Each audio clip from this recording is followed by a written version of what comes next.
Hola, buenas noches amigos. Hoy vengo por segunda vez a hablarles sobre el País Vasco y España. En el anterior video les dije que la inspiración para hablar sobre este tema me había llegado al ver la proyección de la película La Infiltrada, que se transmite en todas las salas de cine españolas a partir del día 11 de este mes. Creo que esa inspiración me llega porque todavía en mi subconsciente subyacen las experiencias vividas con gran intensidad durante el periodo de 5 años que desde 1984 a 1989 viví como director general sectorial de inteligencia militar de Venezuela. Aunque el DIN no se tuvo que enfrentar durante mi administración con una amenaza como la de ETA, una amenaza desestabilizadora que tuviese en su agenda operacional, en su aparato militar, la realización de acciones terroristas. Pero sí había sido el DIN, o era el heredero de otras organizaciones que en el convulso pasado político de Venezuela le habían obligado a enfrentarse a ese tipo de acciones subversivas terroristas. En mi tiempo eso no se produjo, solamente estaba siempre permanente la amenaza de derrocar al gobierno relacionada con conspiraciones dentro de las Fuerzas Armadas del país, aunque con gran participación de otros sectores de la vida nacional, profesionales, políticos, empresariales, gremiales y estudiantiles, cuya finalidad era la de derrocar el gobierno mediante un golpe de Estado. De allí que era absolutamente necesario obtener informaciones para fortalecer la seguridad del Estado y contrarrestar esas amenazas internas y externas. Y también para elaborar los planes concernientes a la desarticularización de esas actividades desestabilizadoras. Desde el año 1984 a 1989, allí en esa organización de inteligencia, llegamos a contar con unos 200 controladores de red que coordinaban las actividades de más de 1.800 agentes encubiertos e informantes que estaban distribuidos en varios niveles y que estaban clasificados en base a su confiabilidad, y que esta estaba dada por la preparación formal y por la experiencia de esos individuos en el campo en el que actuaban, bien fuese político, militar, económico, gremial, estudiantil, de las relaciones internacionales, etc. Era una organización totalmente compartimentada, en cuya estructura la identificación plena de todos sus agentes solo estaba en posesión del director general, y en algunos casos muy excepcionales del subdirector o de los jefes de las organizaciones de búsqueda interior y exterior, y que estaba estructurada para detectar las posibles fuentes más confiables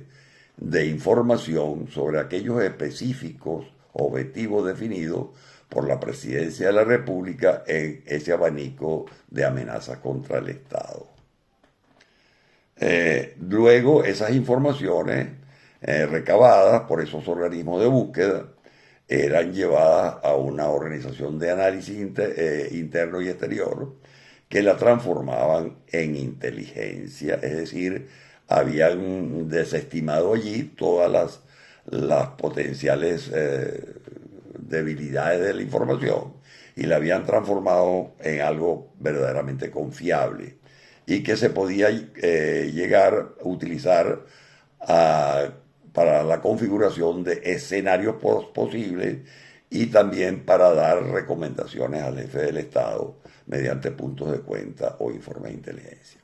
Así pues, sintetizando las actividades de todas las organizaciones de inteligencia en el mundo, son las de recopilar, producir, recopilar y analizar información para producir inteligencia. Esa información puede ser público como secreta y sirve para la toma de decisiones en cuanto a la política interior y exterior de un Estado. Y también esas informaciones, esas organizaciones se encargan de producir la contrainteligencia necesaria o la desinformación que dificulta al potencial enemigo explotar las vulnerabilidades propias del Estado. En España, concretamente, esa actividad es desarrollada por el Centro Nacional de Inteligencia, del CNI, y en el mundo entero hay otros organismos de inteligencia muy famosos, como es el caso de los servicios secretos de los Estados Unidos de América, que es una agencia federal y que cumple esa función. Y en Israel hay otras dos organizaciones que son el Mossad y el Shabak. El Mossad se ocupa fundamentalmente de la recopilación de inteligencia, de las acciones encubiertas y del espionaje y del contraterrorismo en todo el mundo, es decir, fuera de la frontera de Israel, para garantizarle a ese país su seguridad contra amenazas externas. Y el Shabak lo hace dentro del territorio israelí con el Directorio de Inteligencia Militar, el Amán, que es la organización de inteligencia de la Fuerza de Defensa de Israel. Así puede verse pues que Israel le da importancia literalmente vital a la producción de inteligencia para su seguridad, pues de ella depende su existencia como nación, como Estado, y la posibilidad de reaccionar con éxito a la constante amenaza que recibe de organizaciones terroristas como Hezbollah, Hamas y de estados como el Estado de Irán. Ahora, volviendo al tema central de estos videos, diré que la trama de esa película, La Infiltrada,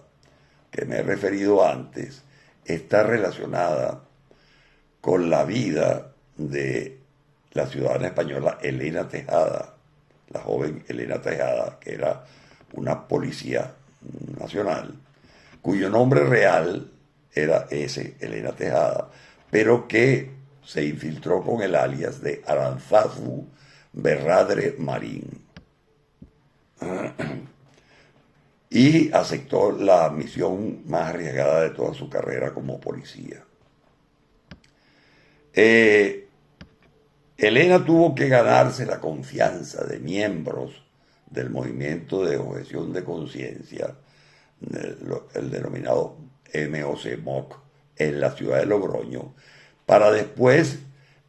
utilizar esa confianza como puerta de entrada hacia los círculos cercanos de esta.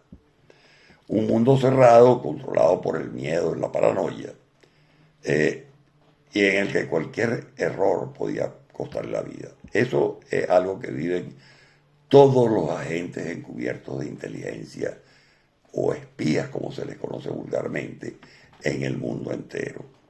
Y eso tiene un desgaste tremendo, no solamente por el peligro que corre en su vida, sino por lo que significa desprenderse